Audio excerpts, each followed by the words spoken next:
Hey guys, how are you? Welcome on board. This is Love Doctor.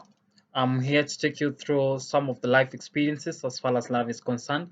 I know this is one of the issues that is affecting people in the greatest way, and in many of the situations where you find marriages not really working well, relationships are not working well because people probably have issues that are laying underlaying and they are unable to discuss about them. So this is my YouTube channel, and I welcome you all. Feel free, subscribe, and let us help me to take you through this wild and bold road discussion that is going to highlight so many issues about life.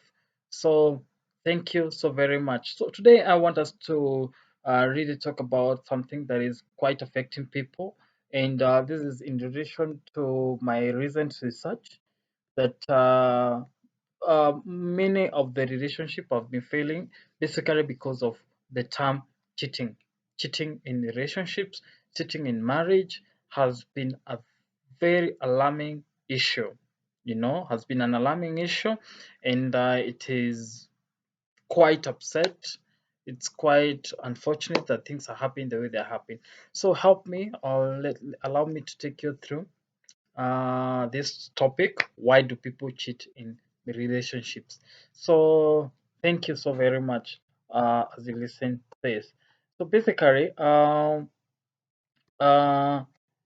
discovering a partner has cheated on you can be devastating. I hope you understand all that. The way it comes to the trauma, maybe you have loved this person so much, and all of a sudden, boom, you realize, oh, this guy has been cheating me, this lady has been cheating on me, and probably have you have invested a lot with that woman, you have invested a lot to that guy, and then all of a sudden you realize he has been cheating on you.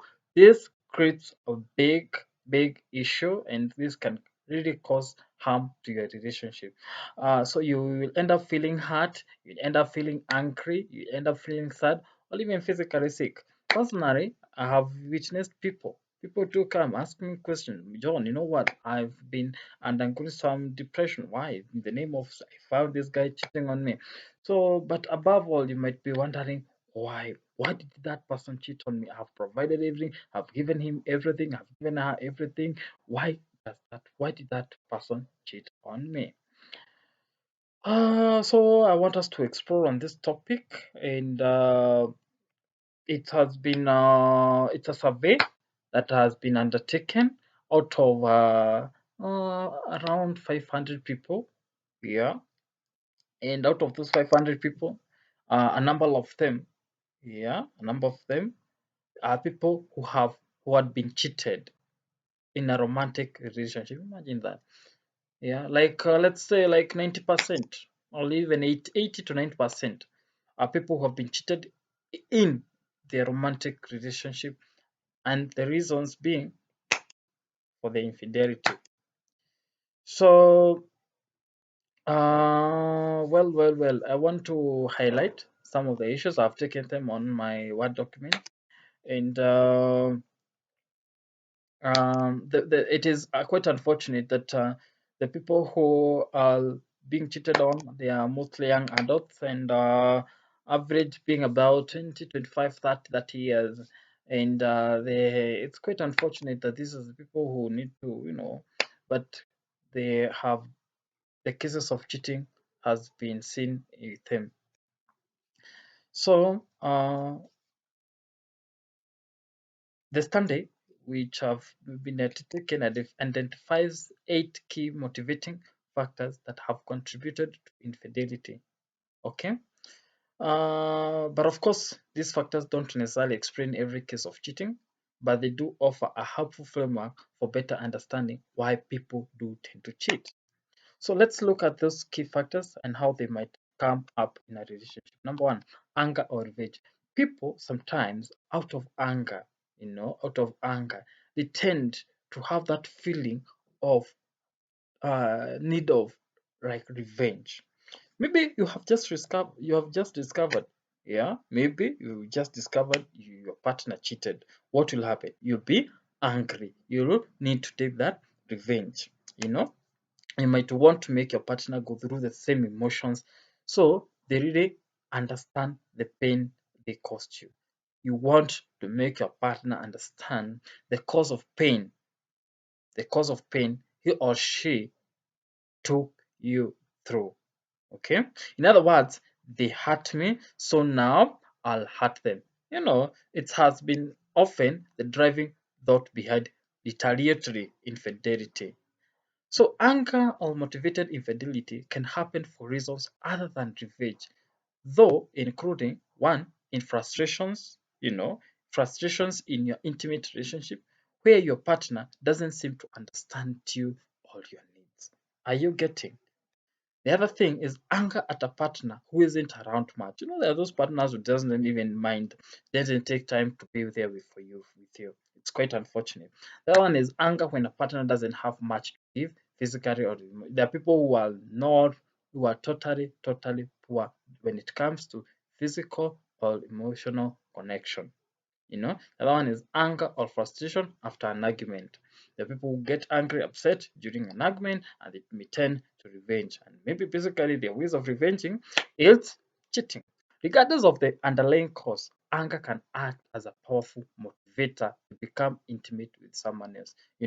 When someone makes you angry, you tend to go to the next person who make you feel relieved, to make you feel better. And in the process, you might end up cheating. The other one is falling out of love. Oh God, you when you, the feeling of falling in love with someone generally doesn't last forever. You understand that?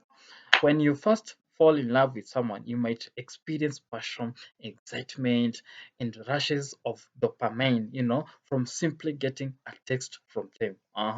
You could see when you're in love, there is that enthusiasm that comes around with the first love. But as you've been told, the feeling of love, falling in love with someone, generally doesn't last forever. So, but the intensity of these feelings usually fades over time. Sure, stable, lasting love exists. Of course, it exists. But those first date butterflies will take you so far. Are you getting?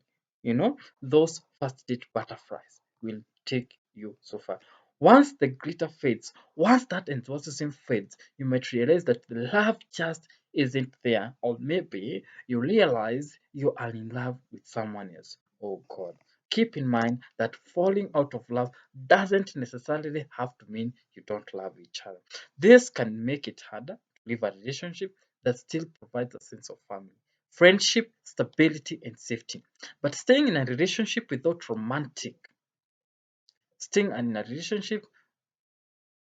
staying in a relationship without romantic um, love may lead to desire to experience love again and motivate infidelity. Of course, you cannot. Okay, sometimes it's quite unfortunate when you tend to think that you will stay in a relationship. There is no love, there is no compassion, there is no care. So what do you? I know we human beings we were made in a way that we need that affection. So when you lack it from your spouse, what many people tend to do is they try to think of getting it to someone else. And in the process, it motivates infidelity. Number three is situational factors and opportunity. What do we mean by that? It means simply having an opportunity to cheat. Having an opportunity to cheat can make infidelity more likely, more likely. This doesn't mean everyone who has the opportunity to cheat will do so. Mm-mm. Other factors often, but not always, add to the motivation to cheat. Okay? If we imagine, no, try to imagine this scenario. You are totally frustrated with the recent distance in your relationship and dealing with the feelings of low esteem around your appearance. One day, a co-worker you have become friendly with, a co-worker you have been friendly with catches you alone and says, I'm really attracted to you. Let's get together sometime. Oh, what do you think that will trigger to? You might not choose to cheat if only one or two factors were involved. Okay? But this contribution of motivation factors, the distance in your relationship, your feelings about your appearance, the intention of your coworker can make infidelity more likely. Are we together? Are we together? Are we together? There are other potential scenarios that can contribute to this opportunity kind of cheating. The other scenarios. Imagine having a lot to drink, and sleeping with someone after a night. out. Wanting physical comfort after distressing event, like probably you've lost someone you loved, you've been heartbroken, such incidences. Or rather, living or working in an environment where there's a lot of physical touch and emotional connection. Of course, you understand there are those areas of work whereby there is a lot of physical touch and emotional connection, such that your next partner or the partner next to you, so most of the time you're tending to touch one another. So automatically that with the time will start arousing your feelings toward that person, are you getting? The other point is commitment issues. People who have had a hard time with commitment may likely to cheat in some cases. Mhm. People who have had hard time with commitment may be more likely to cheat in some cases. Plus commitment doesn't mean the same thing to everyone. What do you mean? Maybe you have not used to be committed to somebody. So in the process, you find yourself losing the track. Yeah. So and at the end of the day, you find there is a channel of cheating, you know. So it is possible for two people in a relationship to have very different ideas about the relationship, such as whether it is casual, exclusive, and so on. It is also possible to really like someone and still fear making up commitment to them. In this case, one partner might end up cheating as a way of avoiding commitment, even if they would actually prefer to stay in the relationship. Other reasons for commitment-related infidelity may include lack of interest in committing long term. There are people who are like that. They don't know how to commit in long term situations or long term relationship. Or rather, there are the people who want a more casual relationship, there are people who want a way out of a relationship, you know. So the other reason is unmet needs. You are unable to meet the needs of that particular person. So they tend to think of cheating, or rather, they tend to get close, they tend to get that other people who might usher in and help in your problem. So what we mean is sometimes one or both partners needs for intimacy goes unmet in a relationship. Uh-huh.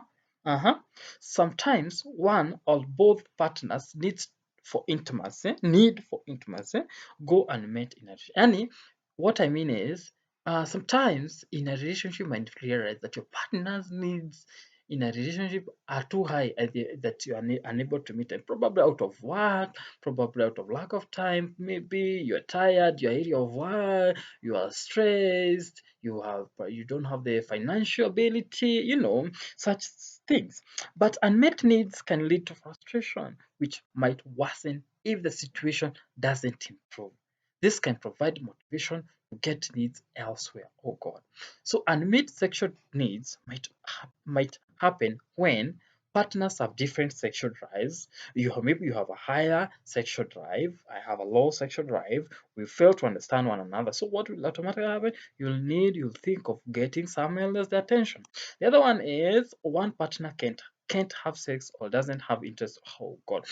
Can you imagine a scenario whereby you have a higher interest in sex, whereas your partner doesn't want things to do with sex? What will happen? Automatically, that person will now tend to think of cheating or rather getting help somewhere else. Or rather, one or both partner often spends time away from home.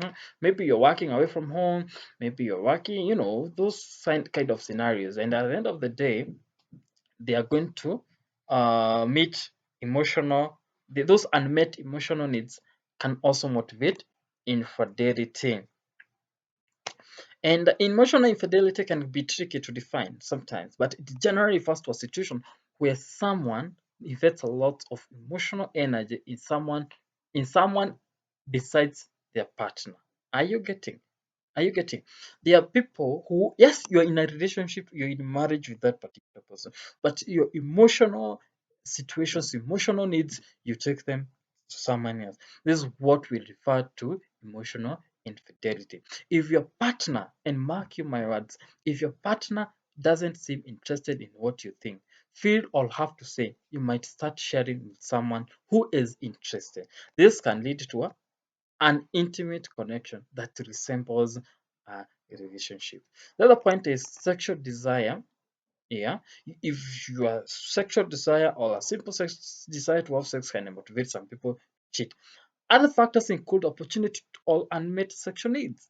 And mark you my words, may also play a part in infidelity that's motivated by desires. But someone who wants to have sex might also look for opportunities to do so, or without any other motivators. Even people, even people who have sexually fulfilling relationships might still want to have more sex with other people. That's the nature of a, I fail to understand. That is the nature of a human being. I don't know. I really simply don't understand why it has to happen like that. But this might result from a high level of sexual desire, not necessarily any sexual or intimate issues in the relationship. Okay, okay. So basically, there is still also wanting variety. The people who want varieties, like the way there is, you can go to the supermarket. Maybe you want this particular variety of yogurt. Probably in my country there is what maybe there are yogurt type of varieties of yogurt, like there is Royal Fresh, there is the Delamere, there is Gracia, there is other varieties, or rather, let's say like type of shoes. There is there's those official shoes, there's those casual. We have like the Air Force, we have other flash shoes, blah blah blah blah. So what I mean is wanting varieties. There are people who tend to change their variety, their tastes. In the context of a relationship, the desire for variety often treats the same.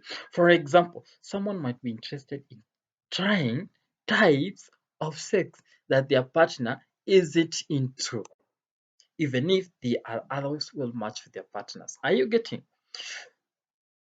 Someone might be interested in trying types of sex. Imagine that, exploring sex. So what would this gonna happen? If your partner is not interested in exploring sex, what will happen? You'll change. You tend to get it from someone else, and in the process, you cheat. So variety might also mean different conversations or styles of communication. Mhm. Sorry, excuse me. Then we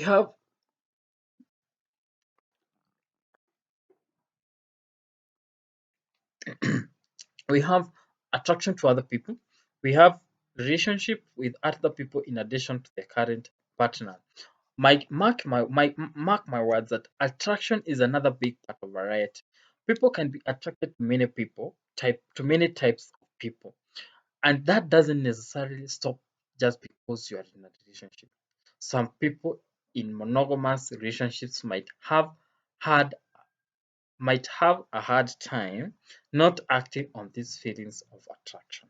There are people who physically gets attracted to people, not because necessarily you are not in good position in your relationship, but that is who they are.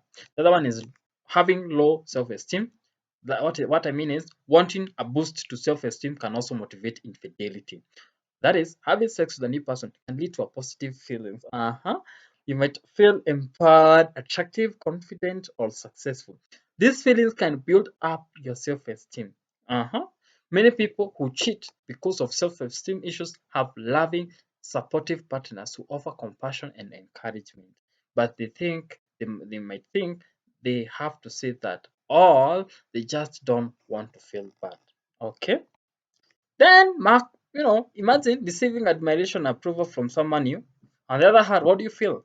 You feel different and exciting. Like now, I walk in town, I have a new dress, I have a new trouser, I have a new shoe, and someone else tells me, you know what, John, you look so smart, you look so different from what I've been seeing. You look nice, you look attractive.